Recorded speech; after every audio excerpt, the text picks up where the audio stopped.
si no hacemos lo que hemos visto con anterioridad, un buen manejo de la parte de la diabetes, ¿a qué llegamos? A eso. Y así es que nos llega a las instituciones de salud a nivel de urgencias, porque el médico no ha hecho una adecuada historia clínica,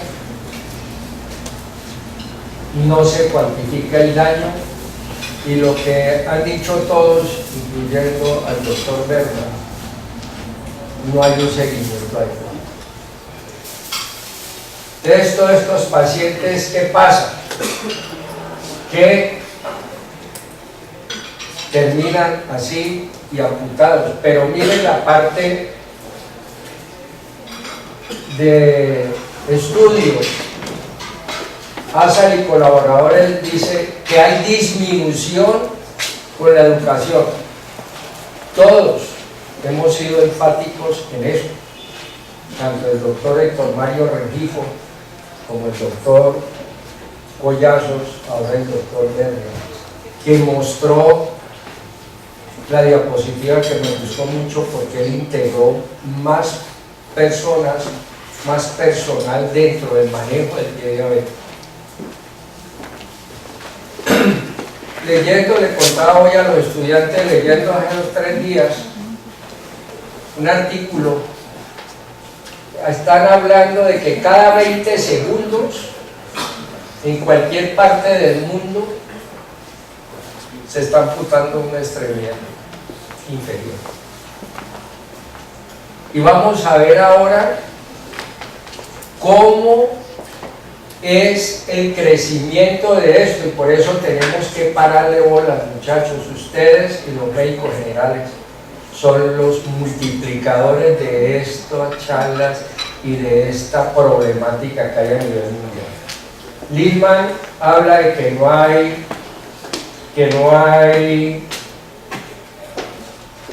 no hay amputaciones, y sin embargo en el hospital de veteranos de CIEL dice que se pueden evitar.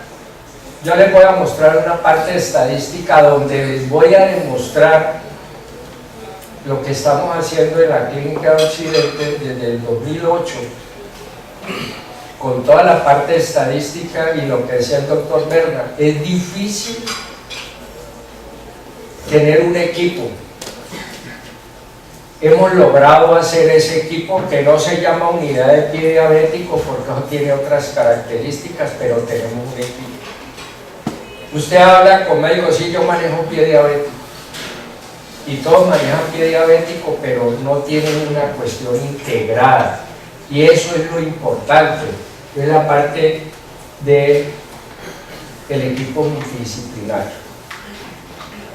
Aquí tenemos la prevalencia de las úlceras de 4 al 10% y solo reportadas. Esto es de Gustavo Márquez Salón de Cortés, del 2% al 5,9%.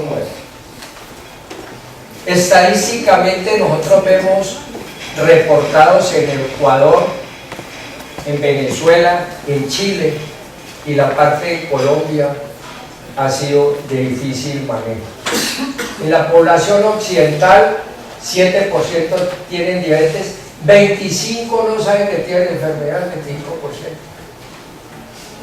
Anteriormente hablaban de que el paciente, cuando llega uno y le diagnostica la diabetes, acuérdense de las conferencias anteriores, ya llevaba 5 o 10 años con ella y sin ningún cuidado, de manera que esto, mire cómo está aumentando. En el 2003 al 2025 hay un incremento del 62%. Este es el libro de Hosley, que es de diabetes. O sea, mire este incremento que es aterrador. Por eso no me extrañó lo que leí, que cada 20 segundos una amputación de una extremidad inferior.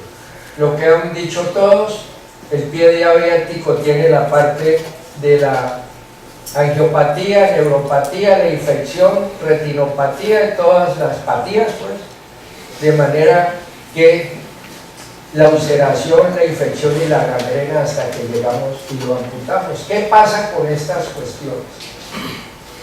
En la parte del pie diabético, la neuropatía es de aparición tardía, pero entonces tenemos que llegar a hacer un diagnóstico precoz para poder hacer un tratamiento adecuado.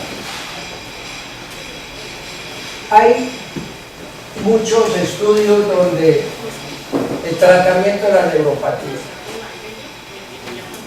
El tratamiento de la neuropatía han hecho liberaciones nerviosas, según la revista de pie y de tobillo en el 2004, no ha servido.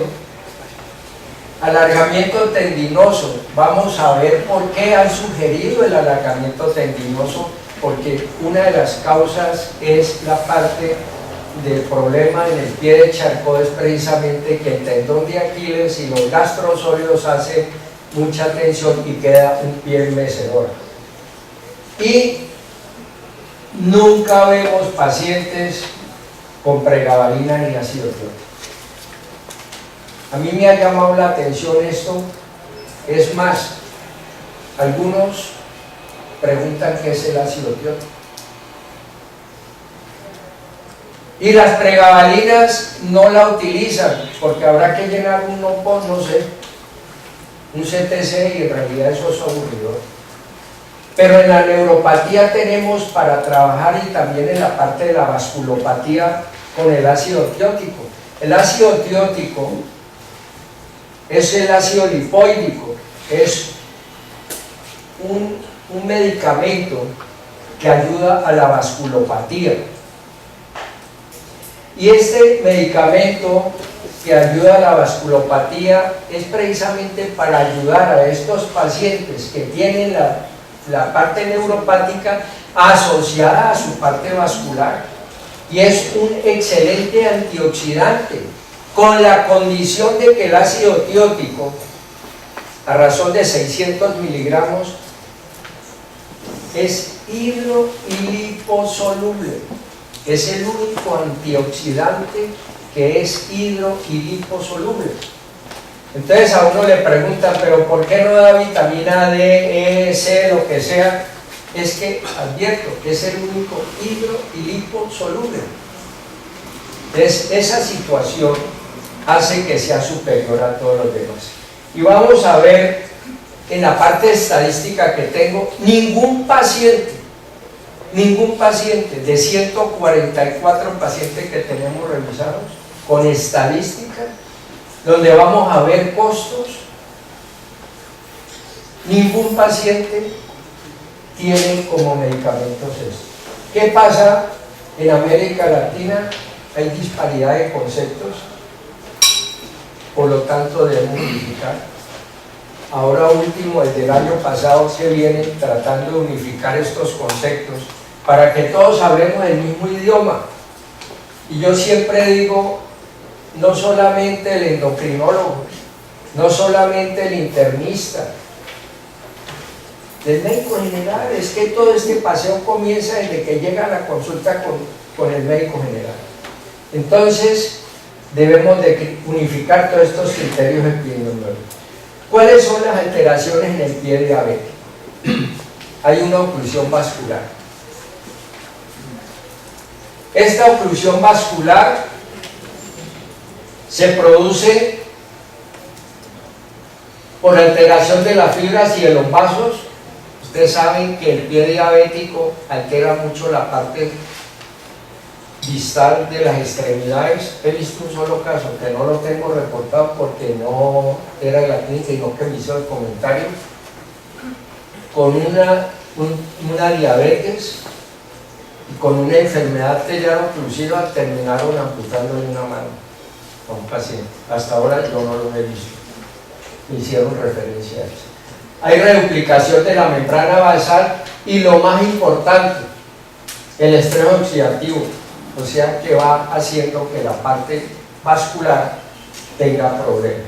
En el pie diabético hemos usado la clasificación de Wagner, donde aquí están todos los estados, desde el estado 1, del 0 al 5, donde van viendo el estado cero, áreas de alta presión agravada por el calzado, lo que acaba de explicar el doctor. Desde antes de esto tenemos que empezar a tener valoraciones del paciente diabético. Es más, normalmente hay pérdida del problema del arco transverso, no tanto del arco longitudinal como el transverso. Si yo tengo combinados ambas situaciones, voy a tener más problemas en la parte de apoyo. El pie tiene en la parte delantera el transverso de hacer el apoyo con el primero y con el quinto dedo metatarsiano. ¿Qué pasa? Este arco se invierte. Entonces vienen todos los apoyos más las deformidades en garra que nombró el doctor. Tenemos el estado 1, superficial, a medio abierta, tratamiento local y modificación del calzado, no hay ningún problema, pero aquí empiezan a ver las complicaciones. Estado 2, úlcera profunda, ya empezamos a tener compromiso de la parte del tendón superficial de hueso y vemos las articulaciones. Viene el estado 3, ya vienen abscesos profundos, osteomielitis, limpieza quirúrgica adecuada, como dice el doctor Fermín Martínez, hasta donde llega el bisturí. Cuando usted entra a esto y lo abre, el bisturí se va solito y le dice, lo lleva a uno hasta donde tiene que ir. El estado 4, ya viene una parte de un dedo, donde esto requiere amputación.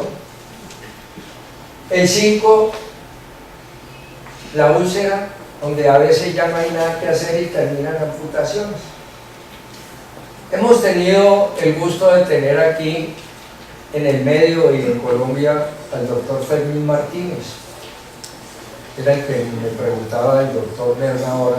Fermín es un médico cirujano mexicano que en su época de ser jefe del servicio de urgencias empezó a ver que el pie diabético no tenía ningún doliente y empezó a meterse en esto, y Fermín es el que prácticamente hizo la Asociación Mexicana del Pie Diabético, tiene artículos a nivel mundial y tiene inclusive libros, y él ha hecho la clasificación de San Elian del doctor Fermín Martínez, que yo les he dado en esta parte de aquí, y les agregué, donde dice, cuando dice índice, tobillo, brazo, les di unos valores, porque de pronto se puede uno olvidar cuál es el valor normal, y ahí le agregué a eso que él hizo para hacerlo más didáctico para ustedes. Entonces, él hace las consideraciones generales anatómicas, agravantes y afección tisular. Las anatómicas es la parte de localización, aspectos topográficos, número de zonas afectadas, localización, por ejemplo, él dice el segundo dedo del pie. Aspectos topográficos, ¿qué parte del segundo dedo? La parte dorsal, la parte plantar, la parte del pulpeo. Y número de zonas afectadas, el número de zonas afectadas son 2, 3, 4 dedos. De acuerdo a eso le da un número, le pone un número y hasta que llega un puntaje a 30. En isquemia, la consciente no hay isquemia, leve, moderada, grave o crítica, la infección, el edema y la neuropatía. Y en cuestión de la afección tisular, habla en cuestión de la profundidad, el área en centímetros cuadrados y la fase de cicatrización. ¿Qué hacemos nosotros en la clínica? Esto es un programa que venimos haciendo desde el 2008. Tenemos toda la parte estadística hasta el 31 de diciembre del 2012, estamos recogiendo en este momento la del 2013. Lo que decimos todo, medicina interna, endocrinólogo, diabetólogo, ortopedia, vascular, nutrición, terapia internostomal. ¿Por qué he puesto nutrición? Porque me llama la atención cuando un paciente de estos diabéticos llega a la clínica y yo pido si tiene proteínas. Y me he encontrado que el paciente diabético en aparentemente unas condiciones aceptables tienen proteínas de 1.6, 1.3. ¿Qué se le puede hacer a un paciente de estos si no tiene un nivel nutricional adecuado? Es más, yo no sé por qué se olvida de que un paciente diabético de entrada hay que hacerle una hemoglobina glicosilada. Les voy a mostrar casos. Entre ellos un caso que me llamó la atención porque es un profesional de la salud, no es médico, pero es de la salud, con 16 de hemoglobina glicosilada, con una diabetes de 2 años de evolución, y vamos a ver ahora el caso. Con vascular hemos logrado hacer un buen equipo. ¿Por qué?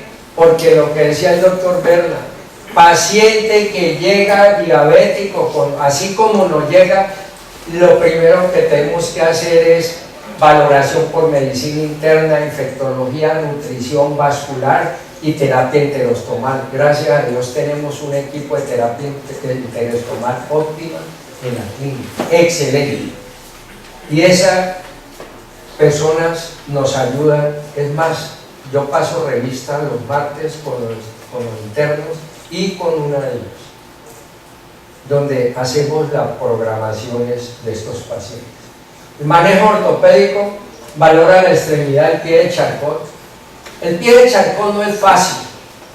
He tenido discrepancias a veces con medicina interna, porque dicen que el paciente está infectado. Y es un pie de Charcot que está comenzando con un cuadro de enrojecimiento sin ser una osteomielitis. Como ven que hay una lisis, piensan que es una osteomielitis y yo me niego rotundamente a ese paciente operarlo, porque les digo, me quedo con todos los huesitos en la mano. De manera que para mí eso es importante. Revise a lo referente a la parte nutricional, lo que le estaba diciendo ahora. Defino con cirugía tratamiento a seguir y programo tratamiento. Por lo menos tenemos en esta parte, la parte básica. No tenemos podólogo, ¿por qué? Porque ya no llegan, son pacientes en estados muy críticos. Entonces, tratamientos del pie de Charcot, el doctor hablaba ahora de esto, inmovilización, calzado especial, cirugías. Acordémonos de la anatomía normal del pie. El pie de Charcot son de 3 tipos, y acordémonos que esta es la articulación de Chopard, este es el talo, el escafoides, calcáneo cuboidea, y la articulación del infran es sobre la base de los metatarsianos. Entonces, ¿qué va a pasar? En el pie de Charcot tenemos tipo 1, cuando viene comprometida esta parte que está hacia la articulación del infran, tipo 2 y tipo 3. Entonces, las causas: mal manejo de la parte metabólica, porque acuerden que el pie de Charcot, el problema vascular se produce, el problema óseo se produce precisamente por el problema vascular. Hay neuropatía, hay un Aquiles tenso, por eso inicialmente trataron de hacer alargamientos de los gastronemios, del Aquiles, a ver si flojaban la parte del calcáneo, y la sensibilidad está disminuida. En el pie de Charcot, neuropatía, hay deformidad del medio pie, luxaciones, fracturas y ulceraciones. Pero mire este paciente, es tipo 1, ya está comprometiendo la articulación del isquion. Entonces, aquí viene el Aquiles, ¿y qué hace? ¿Por qué hacían liberación del Aquiles y hacían de los gastronemios? Porque pensaban que como este tensionaba, tiraba el calcáneo para acá y llegaba a tener el pie mecedora. Miren cómo empieza a hacer esta parte ósea, y es la que hace la presión de la úlcera. Esto es unas secuelas horribles del pie de Charcot. El pie de Charcot tiene la particularidad de que si usted tiene una fractura, estos pacientes hay que hacerles una osteosíntesis, no de 4 huecos ni de 5, sino una osteosíntesis muy completa y muy precisa. Y mire la parte del pie. Y mire el talo. Si yo tengo una línea que viene por la parte media de la tibia y coge el talo por la mitad, debo tener un ángulo de 70 grados. ¿Qué va haciendo el pie de Charcot? Un pie mecedora donde está bajando a 47. Y esta es la zona de presión y donde me viene la parte de las úlceras en el pie. ¿Qué revisamos en una radiografía? Pues lógico, el espolón calcáneo, la articulación y aquí, y mire cómo se va deformando. Esta es una evolución de un pie de Charcot. Está bien, empieza a haber acuñamiento de la parte de la articulación del infra, sigue el problema hasta que termina casi luxado. Hay tratamientos que hacemos para el pie de Charcot, es con fijadores externos de tipo ilízaro. Estos fijadores externos tienen unos motores que le llamamos nosotros de esta parte, se va dando vueltas y el paciente vamos logrando a que tenga una marcha plantígrada. Mire lo que se ha hecho por una fractura inestable, por mal tratamiento, una fractura o una inmovilización mal hecha o muy pobre, severidad del Charcot. Este es un paciente que no se diagnosticó una fractura, terminó amputado. El paciente era diabético, no preguntaron qué tenía, el médico le dijo no hay fractura, reconfirmada. El que le correspondía hacer la valoración de la radiografía, el señor se fue caminando, a las 3 semanas llegó, era una pierna tipo paquidérmica, con cambios tróficos, con un pie, como ven aquí, luxado completamente. Se trató de reducir, se le colocó un clavo por lo menos para que, y terminó amputado, porque ahí sí no hubo nada que hacer. La persona caminando con una fractura, 15 días, vasos estaban comprometidos y no hubo nada que hacer. ¿Qué se busca con el tratamiento? Lo más plantígrado.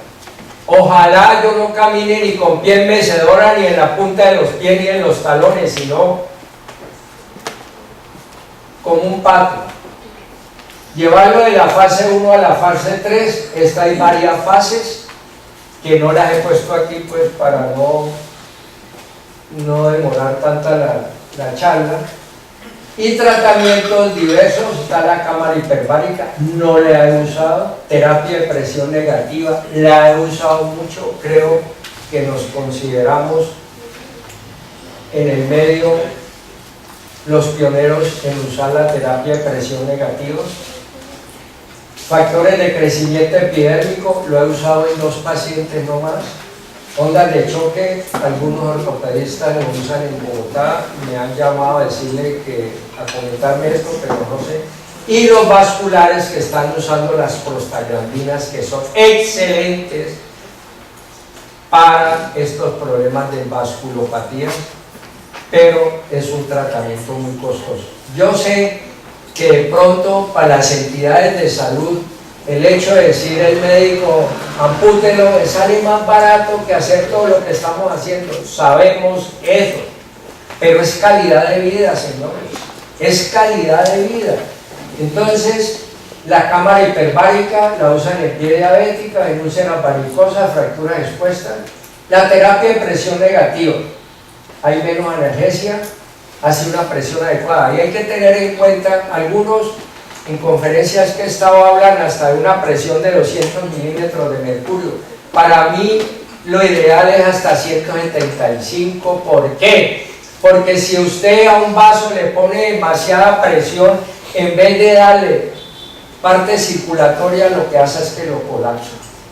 Usted lo cierra y va a haber problema.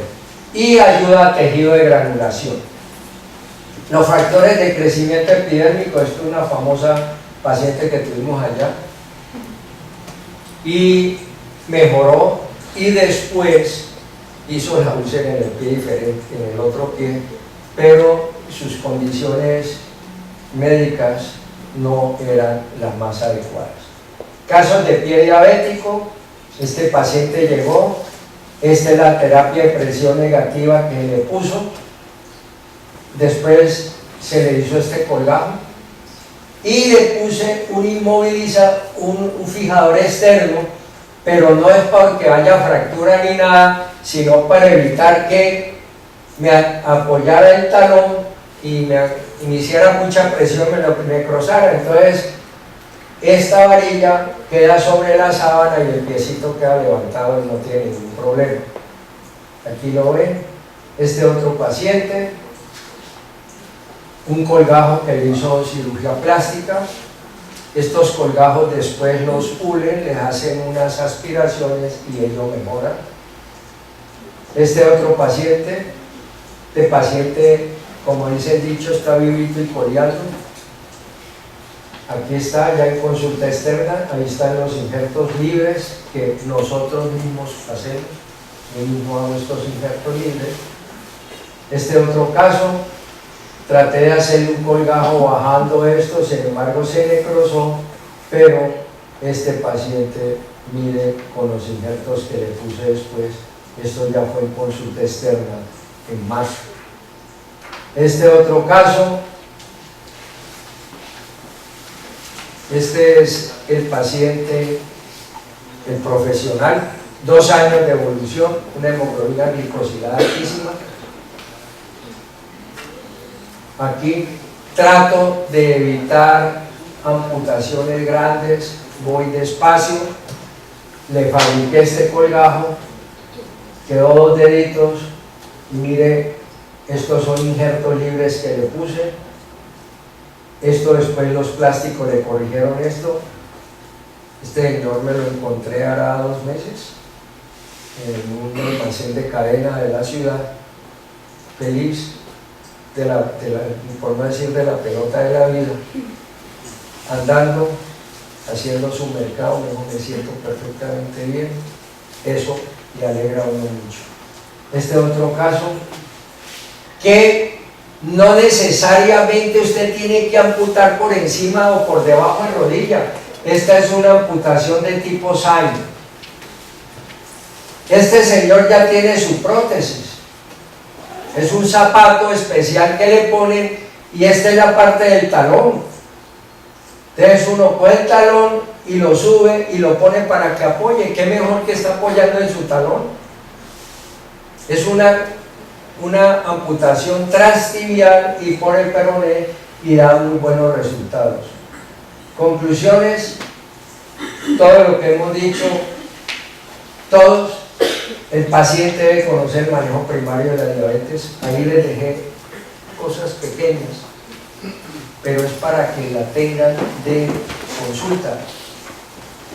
Hacer medicina preventiva de consulta externa, el paciente diabético al especialista, hacer manejo interdisciplinario por consulta externa. En las hospitalizaciones también, no garantizarle nada al paciente. A estos pacientes no se les puede garantizar nada. Lo que decía el doctor Bernal ahora, paciente amputado puede morirse en 5 años, pero si hace un manejo adecuado, esto se minimiza. Darle a conocer al paciente lo que es una amputación. Estos programas los tengo yo allá así en la clínica. Hay unas estadísticas por años. Entonces aquí ven la distribución que tenemos por año. En el 34% fue en el 2010. Por rangos de edad, lógico, el paciente de 70 y más años se lleva los dolores, porque acuérdense, la población está siendo cada vez mayor. Factores de riesgo, lo que hemos dicho, hipertensión arterial, enfermedad arterial-oclusiva, enfermedad renal crónica, tabaquismo, enfermedad venosa profunda. Me está preocupando la parte de la enfermedad renal. Estamos viendo pacientes con problemas renales, pacientes muy jóvenes. Y yo soy, los que me conocen como docente, he sido una persona que les insisto que no me usen AINES en pacientes diabéticos y en pacientes hipertensos. ¿Qué ve uno en urgencias?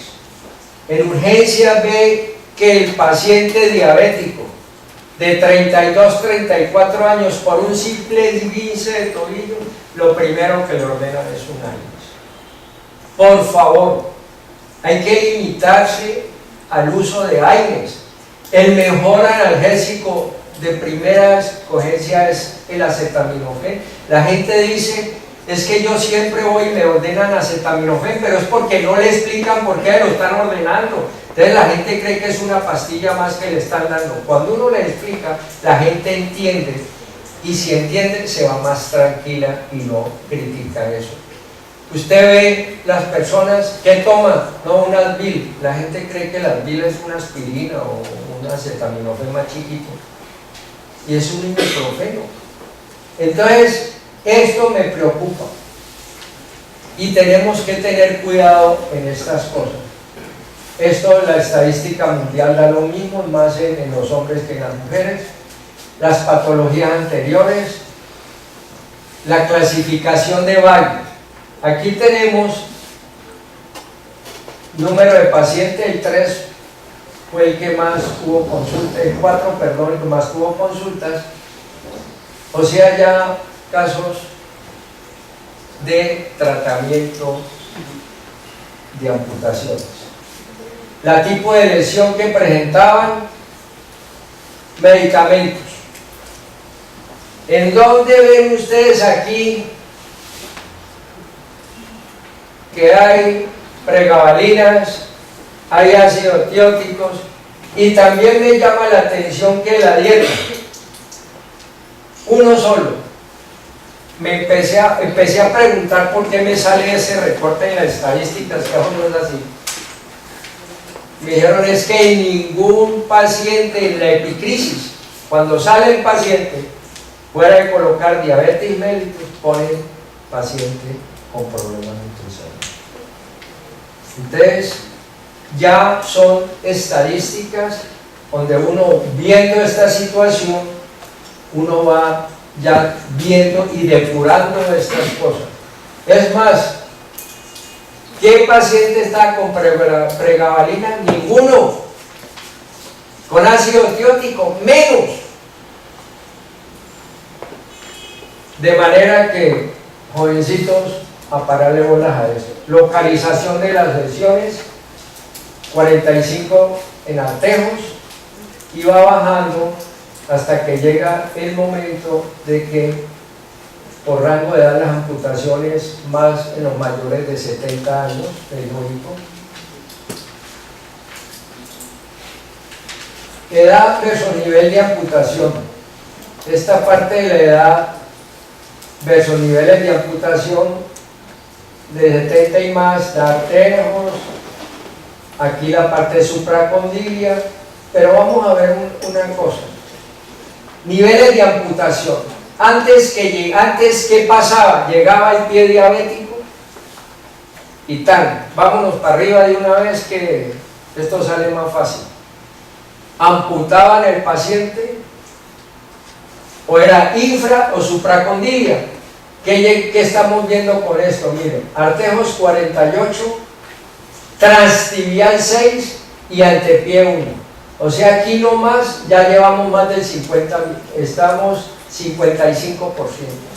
Estamos logrando más de la mitad de salvada de amputaciones superiores que dan más calidad de vida al paciente. Antes era el 100%, supracondilia o infracondilia. Entonces hemos logrado lo que nosotros queríamos. Y hay algo, leyendo estos artículos de estos días, están hablando de esto, que ojalá logremos bajar las amputaciones al 50%. Ojalá pudiéramos bajar las amputaciones al 50%. Aquí en este momento estamos en el 55%. Tratamientos: antibiótico, amputación, enfriamiento, terapia enterostomal y hemodinamia. Complicaciones: la mayor complicación fue la sepsis en 11 pacientes y una neumonía en 1. La desnutrición, vuelvo y repito, esto yo no le he querido dar mucha importancia, para mí es mayor en 1. Rango de días de distancia, y vamos a empezar a ver cosas importantes como costo. De 1 a 7 días, 36 pacientes, 25%. De 8 a 14 días, 47 pacientes, 32.6%, y así. Pero mire esto: valor total de la atención del 1 de enero del 2008 al 31 de diciembre del 2012, 2.069.442 millones de pesos. Esos 144 pacientes, con un promedio de estancia de 15.8 días. Promedio de atención por paciente, 12.500.000 pesos. Esto se puede evitar si hacemos algo preventivo. Se puede evitar. Valor promedio de 1 a 7 días, 2 millones, así, 23 más 28 millones de pesos.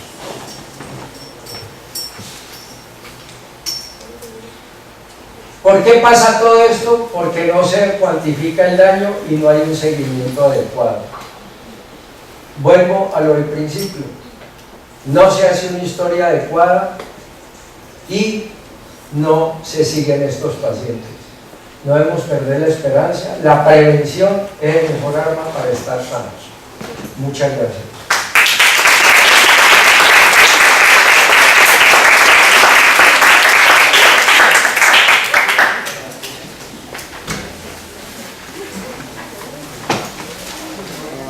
¿Alguna pregunta?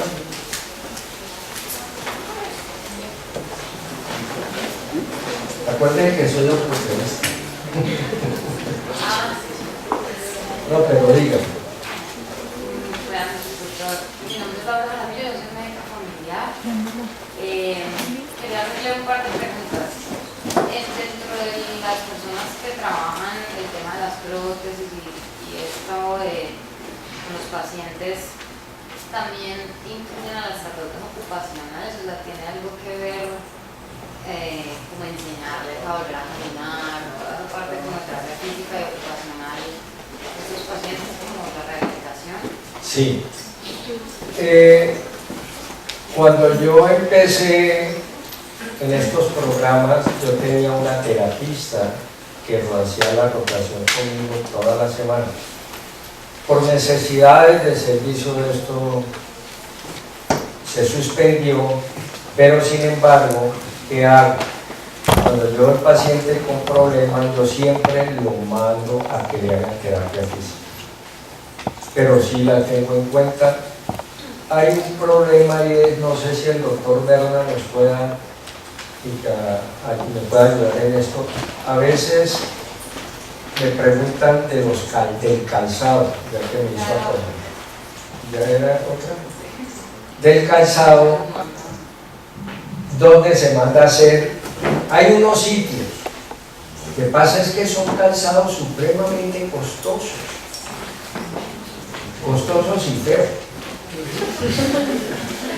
Entonces, me he encontrado ante ese problema, porque a la gente no le gusta. No sé si el doctor Berna, que como podólogo que maneja esta situación, sabe, pero Yo lo que sí hago es que mando las plantillas y manejo estos pacientes y les digo zapato amplio, pero hay zapatos amplios de amplios que se deforman y hay zapatos amplios que le mantienen el pie en una posición adecuada. No sé, doctor. Sí, ahí el problema de los pacientes que salen amputados, ya sea cualquier clase de amputación, es que las plantillas no las da la EPS, no las cubre. Los zapatos tampoco. Las prótesis sí. Entonces, aquí en el medio no conseguimos zapatos apropiados para los diabéticos. Están produciendo unos ahora que se consiguen en Saluti. Ellos los venden allí. No son baratos. Yo lo que hago siempre es busco que manden si tienen familiares en Estados Unidos, que sí se consiguen. Entonces yo a los pacientes les recomiendo el zapato que características debe tener, y entonces pues se mandan la huella del pie, los familiares le mandan el zapato. Ese zapato tampoco es barato allá, pero de todas maneras aquí se consigue como a 180.000 pesos. Y ese es barato. Y el balancín también se consigue aquí, y los zapatos postquirúrgicos, ¿no? Ya sea sin talón o con el zapatón.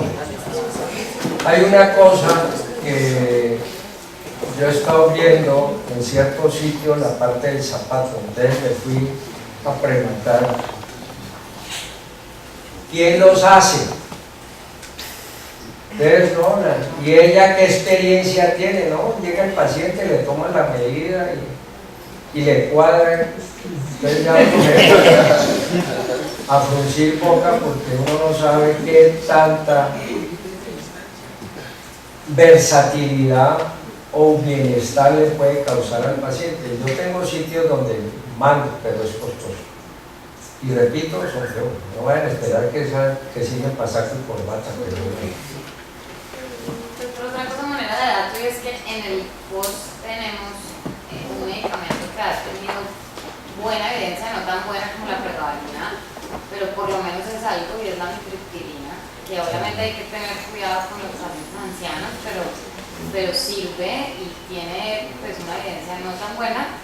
La podemos usar en la noche obviamente, pero sí tenerla en cuenta porque pues todos podemos manejarla, no hay que tener ningún formato.